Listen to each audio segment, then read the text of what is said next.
ng bayan, maasahan anumang panahon.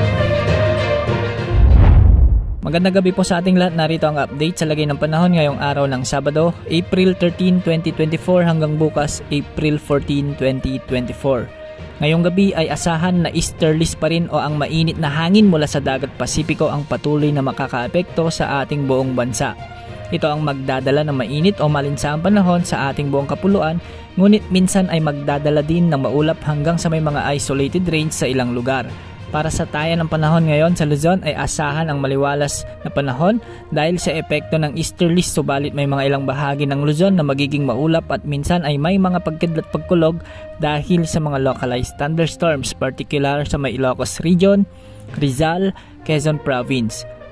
Magiging bagyang maulap din ang Central Luzon at Bicol Region at magiging malinis ang kalangitan sa natitirang bahagi ng Luzon.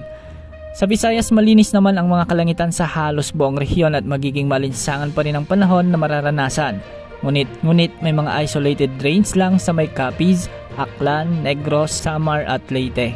Posible rin ang mahinang pagulan sa madaling araw sa may Cebu at Masbate, kasama na rin ang eastern portion ng Visayas. Sa Mindanao naman ay pangkalahatang magiging maulap ang halos buong rehiyon at posible ang mga mahinang pagulan sa may Soc-Sargen at Zamboanga Peninsula.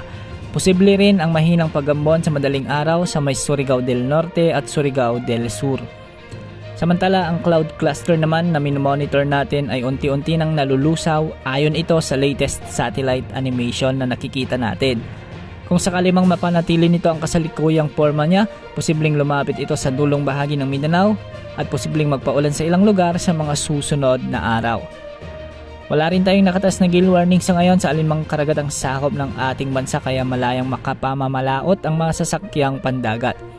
Para naman sa heat index update at forecast, araw ng Sabado pumalo ang pinakamataas na heat index na 43 degrees Celsius sa may Apari, Cagayan, Aborlan, Palawan at Puerto Princesa City, Palawan.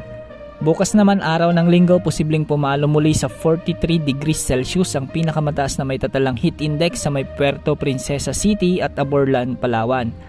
Aabot naman sa 42 degrees Celsius ang posibleng maitalang heat index sa may Dagupan City, Apari, Cagayan, Tuguegarao City, Cagayan, Dumangas, Iloilo, Zamboanga City at Cotabato City. Ang mga heat index level na ito ay nasa danger level na ayon sa kategorya ng Pag-asa, kaya maging maingat sa epekto ng mainit na panahon, lalo na ang mga nasa labas ng bahay dahil posible ang heat cramps at heat stroke sa mga panahong ito. Sa ngayon, wala rin tayong namomonitor na anumang sama ng panahon gaya ng bagyo o low pressure area na posibleng pumasok sa ating Philippine Area of Responsibility sa susunod na 3 hanggang 5 araw. Yan ang update sa lagay ng panahon. Ito po ang weather update ng bayan.